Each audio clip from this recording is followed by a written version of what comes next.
Here, the story is about Adam and the Shaitan, a story we spoke about more than once, and a story that is actually repeated more than once. As I mentioned before, the two most repeated stories in the Quran are the story of Shaitan and Adam, and the story of the other Shaitan, Pharaoh and Musa. Those are the two most repeated stories in the Quran. And I believe the reason for this frequent repetition of these two stories are the fact that both are stories of us. Every generation of humans are living with the two shaitans, the real shaitan and the human shaitan, who only work to destroy our life. That is their only job, to destroy our relationship with Allah and to drag us to the pit of fire. That's all what they do. So Allah subhanahu wa ta'ala tells Adam here, this is an enemy for you and for your wife. إن هذا عدو لك ولزوجك فلا يخرجنكما من الجنة فتشقى فلا يخرجنكما من الجنة فتشقى. Let him not drive you out of paradise lest you would suffer. Definitely, knowing your enemy is fundamental to your safety. If anybody is living and he doesn't know who his enemy is, who his friends are, then he is at risk. And then he tells him, إِنَّ لَكَ أَلَّا تَجُوعَ فِيهَا وَلَا تَضْحَى. This is a promise from Allah subhanahu wa ta'ala. If you live in paradise, that you would never be hungry and you would never be without cover or naked. وَأَنَّكَ لَا تَجُوعُ فِيهَا وَلَا تَضْحَى, which means you would never وَلَا تَعْرَى. جزاكم الله خير. وَلَا تَعْرَى. I remember the English and I forgot the Arabic. وَأَنَّكَ لَا تَظْمَأُ فِيهَا وَلَا تَضْحَى. You would never become thirsty, or you will never become overheated or overexposed to the heat of the sun. Ta'ara, not to become naked. Al-uri, nakedness. فوسوس إليه الشيطان جزاكم الله خير فوسوس إليه الشيطان. The shaitan does what he does. What does he do? Whispering. And when he whispers to tempt. What does he use to lure us and to tempt us? He uses what he thinks we love. So when he met Adam in paradise, he tells him, هل أدلك على شجرة الخلد وملك لا يبلى? Should I tell you about the tree of eternity and a kingdom, a dominion that never perishes? What a promise. Everybody wants everlasting, eternal dominion or positions, right? And everybody wants to live for eternity, right? Where do we get this from? It's in the genes. Comes from Adam down to his children. We all love it, right?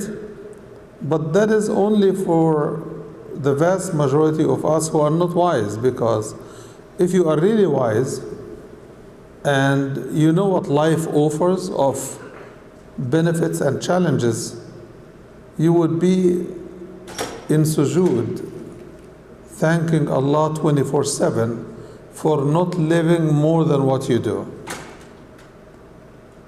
Because this life is not meant to be a life of comfort, a life of pleasure and joy. Those are reserved for the life of the hereafter. But here, لَقَدْ خَلَقْنَا الْإِنسَانَ فِي كَبَدٍ. We've created man in pain and suffering, struggle and striving. That's what man is created for. And it is the opposite of what we get in paradise. There is nothing that you suffer for. Nothing. Apparently, the ayah gives the speech and the temptation of the devil, but it doesn't give the answer, the verbal answer of Adam. It gives us his action. فَأَكَلَا مِنْهَا. So Adam doesn't have a discussion actually with the devil. But this is alarming, meaning if I listen and I do what I listen to, that means I am fooling myself like Adam. Unless I am listening to Allah and I'm doing what Allah is saying. But if I listen to someone that I know he is my enemy and I automatically do what he says, that means I am fooling myself. And this is what is called ibadatul shaitan. If you remember last time, we cited Surat, the ayah from Surat Yasin, أَلَمْ أَعْهَدْ إِلَيْكُمْ يَا بَنِي آدَمَ أَلَّا تَعْبُدُوا الشَّيْطَانِ. That you never worship the devil. Why? إِنَّهُ لَكُمْ عَدُوٌ مُبِينٌ. He is your clear enemy. Then what should we do? وَأَنِ اعْبُدُونِي. And worship me. هَذَا صِرَاطٌ مُسْتَقِيمٌ. So we should know before we act whose idea it is. And unfortunately, when our desires are evil and the shaitan uses our desires, we end up confusing ourselves and not distinguishing what is from shaitan and what's from Allah. So we think that what is from shaitan is actually from us, because the shaitan uses, as I mentioned, our desires. And he uses those desires, whether they are positive or negative. Even your desire to be righteous, he can use it. He can manipulate your desire to be righteous. Give you some examples that we see more often than not. You see some people, they come to pray and they want to get the maximum reward of praying in jama'ah, in the masjid. So what do? If they don't come early, if they come late, after 2 or 3 lines formed, they jump all the lines and they want to squeeze themselves and their neighbors to stand in the first line. Is this the right way to do it? It is not. The reward is given to the first line because there is a presumption behind this lineup. The presumption is those who come early, they fill up the first line. But neither the ones who come earlier nor the one who come late and want to fit in the first line understand this. So you will find people who come early but sit in the second line or the third line. leaving gaps. Who wants gaps between Muslims? The shaitan. Who wants to break our ranks? Who makes anyone speak ill to another person? Right? You all say what? The shaitan? Right? But no, it's not the shaitan. The shaitan only triggers our desires. His wiswas, his whispering, is to remind us of us. But that us has two sides. Every human being has two sides, the wicked side and the righteous side. What does the shaitan want you to remember? Your wicked side, or your brother's wicked side, or your wife's wicked side, or your husband's wicked side, because he wants to break our ranks. So what he does is, he says, oh, you have to be there. Oh, how could they take your place? So you keep doing what is wrong, knowing that it is wrong, until you are embarrassed by somebody telling you what you're doing is wrong. Then you may retreat. And if you retreat again, you remember your righteous side and the right thing to do. But some people, even then, they don't want to remember. So we have to be cognizant, we have to be alert that we are not living alone. And our enemy knows about us more than what we recognize in us. Look at what the Quran says, how Allah put this beautifully. إِنَّهُ يَرَاكُمْ هُوَ وَقَبِيلُهُ مِنْ حَيْثُ لَا تَرَوْنَهُمْ. The shaitan sees you, he and his ilk, from wherever you do not see them. Well, is the Quran talking about seeing our physical structure? What does this have to do with the shaitan tempting us? Nothing. It has nothing. But he doesn't see our physique only. He sees what is inside here. He knows your desires. This is a gift and a challenge that Allah has given to the shaitan, to enable the shaitan to have some access to us, efficient access, that is.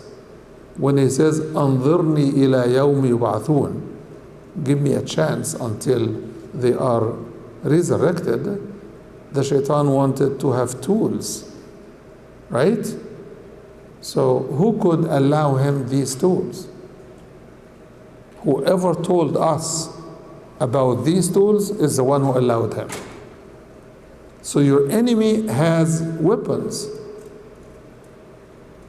and Allah is telling us what his weapons are. Clearly, he is telling Adam about things that Adam loves. How would he know it if Allah didn't give him access to know it? Only Allah could give him access, because otherwise it would be knowledge of the unseen for the shaitan, because this is not something you could see physically. The desire to live eternally, and the desire for position and control and dominion, all of this are only in somebody's heart and head. So how did the shaitan know that this trick is going to work? So he uses it, which shows us two things. It works, and he knows it. It works, and the shaitan knows it. In other words, if you want to read this and apply it to your life, then you must make a list of things you like, and things you fear, and things you may be concerned for. or about. And those are the list of things that the shaitan would use to make you do what is wrong. So when we say the shaitan does this, I would say no, the shaitan only can whisper and we have the power to tell him no. So Allah is making a promise, أَلَّا تَجُوعَ فِيهَا وَلَا تَعْرَى وَأَنَّكَ لَا تَظْمَأُ فِيهَا وَلَا تَضْحَى. Right? And the shaitan is making his own promise. شَجَرَةُ الْخُلْدِ وَمُلْكٍ لَا يَبْلَى. So in contrast, it looks like the same, because shaitan could not actually promise eternal life. He could not. Right? And he could not promise total dominion and control over things. He could not. So when Adam listens to this, what is the connection between the temptation, the whispering, and Adam's response? The only connection is Adam desires it and the devil offers it. That's all. And you see, every disobedience, every bad action, every bad choice of words and behavior we humans do, it is rooted in either the desire for power, the desire for resources, money, this, or desires for lusting for men, for women, for this, for that. It is all in our heart. How does the shaitan know what is in our heart? Simple. The shaitan who accompanies every one of us, by observing us, he knows our habits. It doesn't take a genius to know it. He knows when you sleep, when you get up, what do you do, what's important for you. He hears you when you talk, right? And by observation, he knows what is attractive for you. So, when Allah subhanahu wa ta'ala says in the Quran, وَمَن يَعْشُ عَنْ ذِكْرِ الرَّحْمَنِ نُقَيِّدْ لَهُ شَيْطَانًا مِنَ الْجِنِّ فَهُوَ لَهُ قَرِينٌ. Anyone who diverts himself away from the remembrance of Allah, he will have a devil companion from the jinn, so that it becomes his constant rafiq, companion, qareen, his twin, shadow twin. Okay? So we should not blame the shaitan for using what we desire to make us do something wrong. All what he does is tempting, whispering. And Allah, as we said it repeatedly, told him, إِنَّ عِبَادِي لَيْسَ لَكَ عَلَيْهِمْ سُلْطَانٌ. As far as my servants, you have no power over them. You have no control over them. إِلَّا مَنِ اتَّبَعَكَ. He only has sultan or power or influence on those who follow him. Definitely. Definitely. If you are driving behind a janazah, do you make a turn different from the caravan? You don't, right? You go with the flow. So if you are following, the leader has influence on what you do. But if you divert, if you get out of line and make your own turn, nobody has any power over you, right? So the idea here is we give the shaitan the power and the influence by our following of his whispering and his direction. So the response comes in ayah number 121, فَأَكَلَا مِنْهَا. They ate from it. And as I mentioned, there is no space between the whispering and the response. The action of Adam just came in response to the temptation of the shaitan. فَبَدَتْ لَهُمَا سَوْآتُهُمَا. When we read this, we translate saw'a as their private, but that is not the accurate translation. Saw'a is something yasu'uk, which means something that makes you feel ashamed. When you feel embarrassed, if it's shown, right? So the imagery looks like it's physical, and the stories around this situation is all physical. فَطَفِقَا يَخْصِفَانِ عَلَيْهِمَا مِنْ وَرَقِ الْجَنَّةِ. But the actual saw'a is their weakness. Their weakness in front of the shaitan, in front of the temptation. Their weakness. And that's why Allah subhanahu wa ta'ala, as He will tell us in the same ayah, وَعَصَى آدَمُ رَبَّهُ فَغَوَى. Adam only fell after he disobeyed Allah.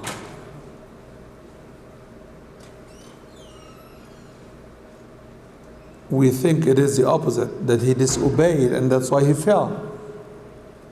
But the fall came before the act of disobedience. Why? Because when Adam desires what he doesn't have, he opened himself and his vulnerabilities for the shaitan to use. This is when he falls. So the fall is not after the disobedience. The fall is at the time we think, when you desire something that is not yours, when you want to get what is not yours, then you open yourself and you become vulnerable to the temptation of the shaitan, and as such, that is the fall, not after disobedience. فَعَصَى آدَمُ وَعَصَى آدَمُ رَبَّهُ فَغَوَى. He desired what is not his. ثُمَّ اجْتَبَاهُ رَبُّهُ فَتَابَ عَلَيْهِ وَهَدَى. Allah subhanahu wa ta'ala called him closer to himself. It is like when you're crying and you did something that hurt you and your dad or mom embraces you. اجتباه ربه. It's like hugging him. Definitely this is not physical, but he hugged him with his mercy, with his forgiveness, with teaching him even how to repent and how to seek forgiveness. فَتَلَقَّى آدَمُ مِنْ رَبِّهِ كَلِمَاتٍ فَتَابَ عَلَيْهِ. This is the hug. This is اجتباه, that he took him closer to himself. وَهَدَى, and he guided him. قَالَ اهْبِطَا مِنْهَا جَمِيعًا. So now Allah is telling Adam and the shaitan to get out of paradise. This kind of desire doesn't befit here, and this kind of temptation doesn't fit here, and this kind of behavior doesn't befit here. Get out. Where do they go? Where they came from. From the earth. بعضكم لبعض عدو.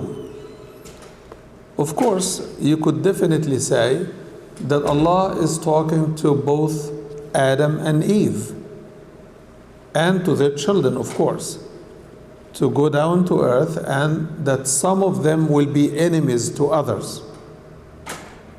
بعضكم لبعض عدو. What is this animosity about between the children of Adam? It is the same thing, fighting over desires that we shouldn't allow control over our actions and our behavior. That's all what it is.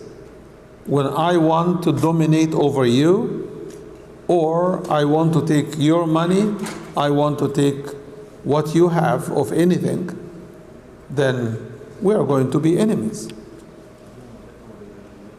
Excuse me? Adam, it was told about the shaitan's animosity to himself and to his wife, which is to the whole family, right? Definitely the children are included. Definitely.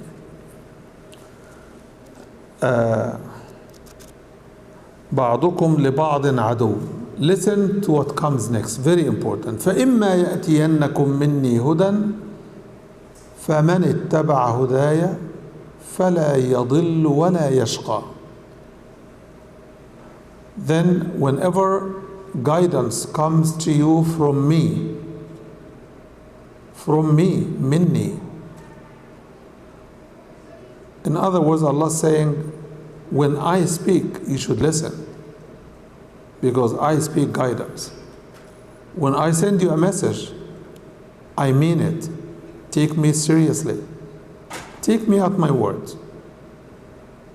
فإما يأتينكم مني هدى فمن اتبع هدايا فلا يضل ولا يشقى. Anyone who follows the guidance of Allah would never go lost, would never go astray, right? And would never suffer. Come on, Sheikh, but we see what's happening to Muslims. They are suffering right and left.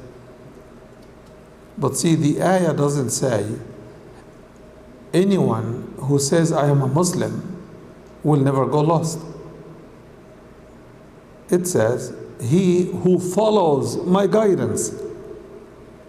So if we suffer as Muslims, it means we're not following the guidance of Allah. Clearly we are not. And we shouldn't be arrogant about it. Because the first step to self-reform is admission, acknowledgement of what is wrong. There's only one of two paths to follow, either ibadatullah or ibadatul shaitan. There is not a third option. So when we don't follow the guidance of Allah, whose guidance or misguidance are we following? It is the shaitan. So we have to be careful.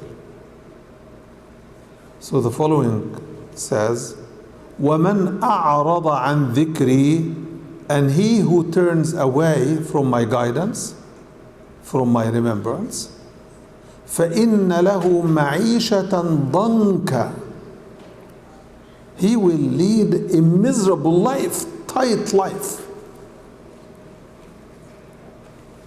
Have you met people who say, I don't know my head from my toe? Right? Have you? I have. And I always joke about it. I'll tell him, normally your head should be above and your toe should be down. But in reality, this upside down feeling is because we do not follow the guidance of Allah, and we follow our desires, and the shaitan is taking the lead. The shaitan is taking the lead. وَنَحْشُرُهُ يَوْمَ الْقِيَامَةِ أَعْمَى. What an amazing picture. And on the day of judgment, we gather them blind. قال رب لما حشرتني أعمى وقد كنت بصيرا. Oh Allah, why do you bring me back here blind while I really had my sight before? قال كذلك أتتك آياتنا. This is the same. Our ayahs, our signs, our miracles, our guidance came to you. فنسيتها. Here نسيتها means neglected it. You ignored it. وكذلك اليوم تنسى. So the word nasi here doesn't mean to forget. The word nasi here means to ignore, because Allah لا يضل ربي ولا ينسى. But He ignores. Also, when we disobey Allah, we know that we are engaged in disobedience. Very few instances when a man does something awful inadvertently. شيء كده غلط الواحد يتكعبل فيه. Very few instances. But when we are deliberate about what we're doing, we know what is right and we know what is wrong.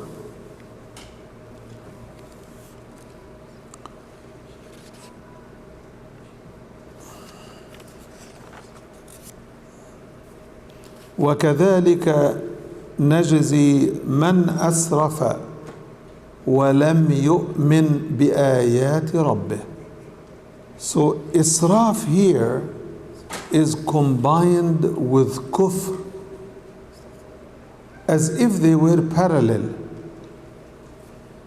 كذلك, people who are musrif, extravagant and excessive in this life, in their disobedience of Allah, they will be gathered blind in the hereafter.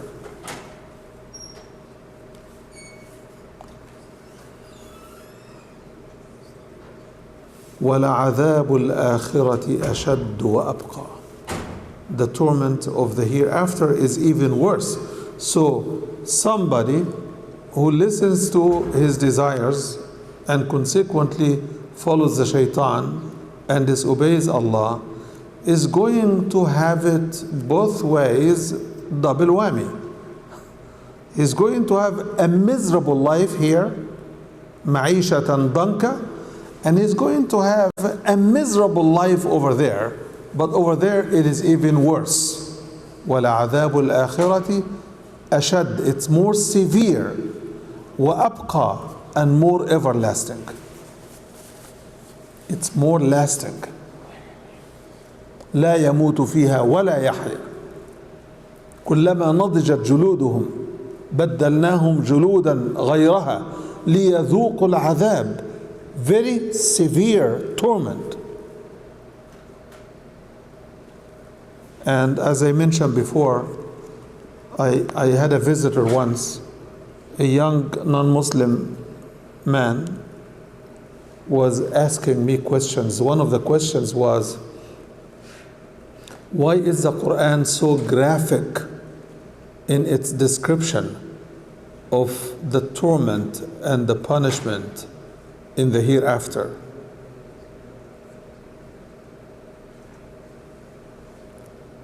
I said, listen, with all of that scary graphic description, some people still don't heed the warning. You imagine if something is described to you as awful, it will turn you off from getting close to it. But when our desires are greater in our heart than the warning we get from Allah, then we are actually acting blindly. Here, blindness in this life is not the physical blindness, mind you. It is the blindness of the insight. عمى البصيرة إنها لا تعمى الأبصار ولكن تعمى القلوب التي في الصدور. This is the ama of this life. But the ama of the hereafter will be the blindness of the eye. Imagine if somebody, may Allah subhanahu wa ta'ala save us all from hellfire, is sent to hellfire, and he goes there, he is led there, and he finds that he is blind. In all of this tormenting place with unbearable heat and boiling everything, overboiling, and he's blind. This is beyond what anybody could bear. So why is it so scary? Why is the Quran talking about the skin when the skin is fully cooked and it peels off? Allah says we will replace it with fresh skin so that they sense the torment. And in this is a huge warning. A huge warning. But also there is a miraculous aspect to this. That the sense is mostly and most seriously on the skin. The skin, because the skin is meant to protect the flesh and the bones underneath it. So the skin feels everything, the heat, the cold, sensations, everything. And medical scientists will tell us that the most sensitive part of the body is the skin, the exposed skin. Ayah number 128. أَفَلَمْ يَهْدِ لَهُمْ كَمْ أَهْلَكْنَا قَبْلَهُمْ مِنَ الْقُرُونِ يَمْشُونَ فِي مَسَاكِنِهِمْ. Haven't they received the guidance from us that of the generations we have wiped before them? We have destroyed generations. The word qurun and qarn in the Quran is not reference to 100 years. It is in reference to a generation of people. يَمْشُونَ فِي مَسَاكِنِهِمْ. They are still walking the houses and the alleys of those previous generations. إِنَّ فِي ذَلِكَ لَآيَاتٍ لِأُولِي النُّهَى. This is indeed ayat, evidence and proofs and signs for those who have reflective hearts. وَلَوْلَا كَلِمَةٌ سَبَقَتْ مِنْ رَبِّكَ. Were it not for a promise that preceded from Allah, لَكَانَ لِزَامًا وَأَجَلٌ مُسَمَّى. It would have been the end, meaning any man could have been put to death at the minute he makes any disobedience. But Allah has promised everybody to live for a term of life up to a certain age, up to a certain time frame. From birth to death, everybody would live up to his time, until his time comes up. So nothing here is eternal. But if Allah were to take us by what we do, لَقُضِيَ إِلَيْهِمْ أَجَلُهُمْ. This is the explanation. وَلَوْ يُعَجِّلُ اللَّهُ لِلنَّاسِ الشَّرَّ اسْتِعْجَالَهُمْ بِالْخَيْرِ لَقُضِيَ إِلَيْهِمْ أَجَلُهُمْ. Their life would have been terminated at the time they make any disobedience. And it would have been a living lesson. It would have been a living lesson. But Allah has decided otherwise. in his divine knowledge and wisdom سبق في علم الله أنه وعد لكل أجل كتاب. Every life given to any living human being, it has a term that is pre-prescribed. You will live 80 years.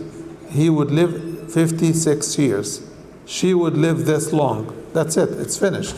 And everything is written with Allah subhanahu wa ta'ala. فَاصْبِرْ عَلَى مَا يَقُولُونَ. Hold on to your patience regarding whatever they say, they claim, they allege. فَاصْبِرْ عَلَى مَا يَقُولُونَ. All what they do is claim. فَاصْبِرْ عَلَى مَا يَقُولُونَ. وَسَبِّحْ بِحَمْدِ رَبِّكَ قَبْلَ طُلُوعِ الشَّمْسِ وَقَبْلَ غُرُوبِهَا. And chant the praise of Allah before sunrise and before sunset. These are two epic times for tasbih. These are the best times to engage in dhikrullah, the beginning of the day and the end of the day. In the beginning of the day, we wake up to His blessings. So how could we ignore praising Him? And in the night, it concludes by showing us a day long of blessings and mercy. How could we ignore His remembrance? It's difficult for a rational person. If you live in somebody's house as a guest, and in the morning he wakes you up and offers you the best of his food and the maximum of his generosity, and at night he does the same, gives you the best of everything, and throughout the day he keeps giving you, could you forget him? We don't forget somebody giving us dinner once in a while, right? But how then we justify overlooking, forgetting, let alone ignoring the one who is showering us 24/7, not only with things we have that we could count, but things we could not even appreciate. قُلْ مَنْ يَكْلَأُكُمْ بِاللَّيْلِ وَالنَّهَارِ. Ask them, who protects you by day and by night? Anyone other than Him. أَإِلَهٌ مَعَ اللَّهِ. Is there a God with Allah? وَسَبِّحْ بِحَمْدِ رَبِّكَ قَبْلَ طُلُوعِ الشَّمْسِ وَقَبْلَ غُرُوبِهَا وَمِنْ آنَاءِ اللَّيْلِ وأطراف النهار فسبح وأطراف النهار لعلك ترضى. Amazing. So the Quran is actually saying what is a rational conclusion. If His blessings are showered on us and upon us 24/7, our praise should be going up to Him 24/7. But because we can't do it 24/7, Allah would accept less than that. So He tells us at night, if you pray, pray some, but rest some. In the day, if you fast, when it is sunset, break the fast. Amazing. Amazing. He knows us. ولا تمدن عينيك إلى ما متعنا به أزواجا منهم. Don't just extend your hand of your eye of desire, a look of desire, to whatever may be in the hands of others. Why? Because if you desire it, you're opening vulnerability through which the shaitan can and will come in. إلى ما متعنا به أزواجا منهم زهرة الحياة الدنيا. Whatever people have, it is the joy and the pleasure of this life, which means it vanishes as soon as you leave this life. Meaning, it's not worth desiring. Meaning, if you have it, don't be excessive, share it. If you don't have it, don't desire it. Enjoy what you have. Ibn al-Qayyim tells us that we torture ourselves more